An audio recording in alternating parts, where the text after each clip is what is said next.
Every morning before the sun rose, Daniel was already at his desk, the hum of the old fluorescent lights his only company.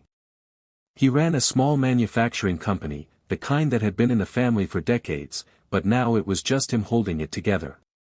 His employees called him boss, but he never felt like one, more like a caretaker. If a delivery truck was late, he unloaded it himself. If the assembly line broke, he was the one with grease on his hands. He hadn't taken a real vacation in years. At home, things were no easier. His teenage son, Ethan, was growing fast, all restless energy and unasked questions. Daniel tried to be both parents, but the shadow of their missing family member hung over them. 10 years ago, his daughter Lily had disappeared without a trace. No note. No explanation. Just gone. The police search had faded, friends had stopped asking, but Daniel had never stopped wondering. Some nights, after Ethan was asleep, he'd sit at the kitchen table staring at Lily's photograph, his calloused fingers tracing the edges of her smile. The business was barely scraping by. Orders had slowed, and every month the numbers bled red. His accountant told him to cut staff, but Daniel refused. The people working for him had mortgages, medical bills, children in school. If anyone was going to go without a paycheck, it would be him.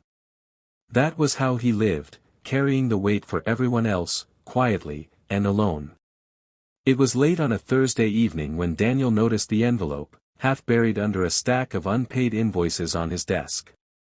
Plain white, no return address, his name written in a handwriting he hadn't seen in a decade. His hand stilled. For a moment, he just stared at it, the room suddenly feeling too quiet. He slid a finger under the flap and unfolded the single sheet inside. The words hit him like a wave. "Dad, it's me. I'm alive." The letters were shaky but familiar, each curve and slant pulling him back to the days when she'd leave little notes on the fridge. She told him not to search for her, that she was safe but couldn't explain why she had left. There was no apology, only a strange request: believe in kindness. You'll meet someone soon who needs your help. Please, help them.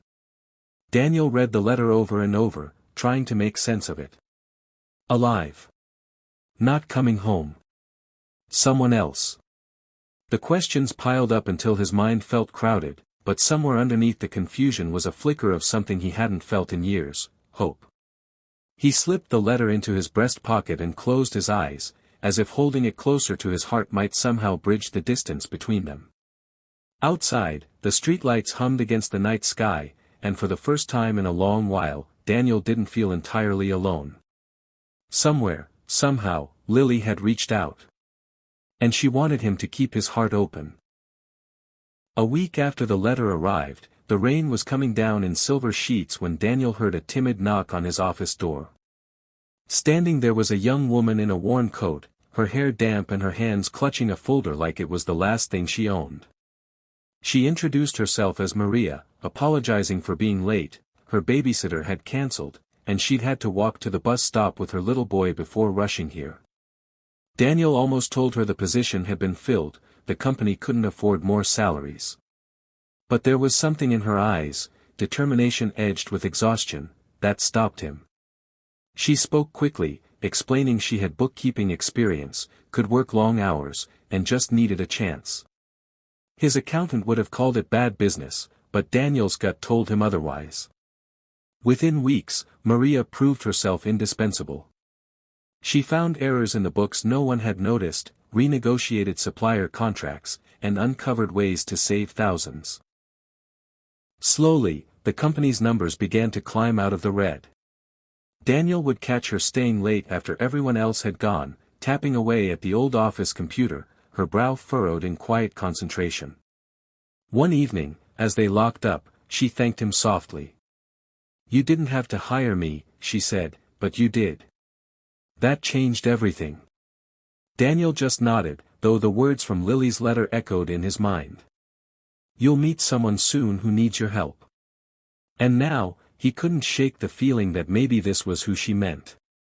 It happened on an ordinary Tuesday. Maria didn't come in to work, which was unlike her. By noon, Daniel got a call from the hospital. She had collapsed on the bus, worn down by weeks of working 2 jobs and caring for her son. He drove there in a blur, heart pounding. When he stepped into her small hospital room, she was pale but awake, her little boy curled asleep in a chair beside her.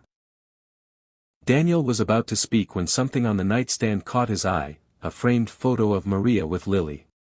His Lily. They stood arm in arm, laughing in the sunlight, looking like sisters. Daniel froze. Where did you get that?" His voice shook. Tears welled in Maria's eyes. She reached for his hand. "Daniel. Lily saved me. I met her at a women's shelter. I'd lost everything, my home, my job, my hope. She took me in, taught me how to get back on my feet. We lived together for a while, like family." Maria's voice broke as she continued. "She got sick, cancer. She didn't tell you because she didn't want you to see her that way. Before she passed, she made me promise to find you, but only when I was ready to stand on my own. She said you'd help me, and that I could help you, too." Daniel felt the air leave his lungs.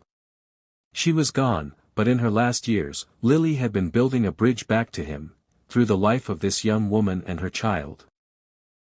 Daniel sat in the quiet hospital room long after Maria finished speaking, the weight of her words settling into something unexpected, not just grief, but gratitude.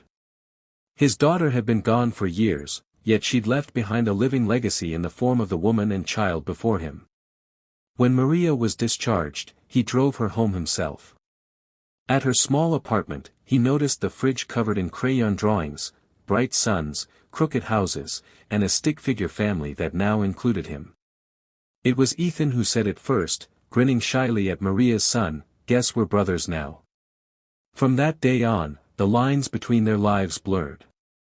Maria became his partner at the company, her sharp mind and steady heart helping it grow stronger than it had in years. Ethan took on the role of protective big brother, while Daniel found himself slipping into the role of grandfather and father all at once. One evening, as they locked up the office together, Daniel looked at Maria and said softly, "Lily was right. We did need each other." Maria smiled through glassy eyes. She knew exactly what she was doing. Life didn't feel empty anymore. The missing piece in his heart had been filled, not by replacing Lily, but by carrying her love forward. He realized then that family wasn't just about who you were born to, but who you chose to stand beside.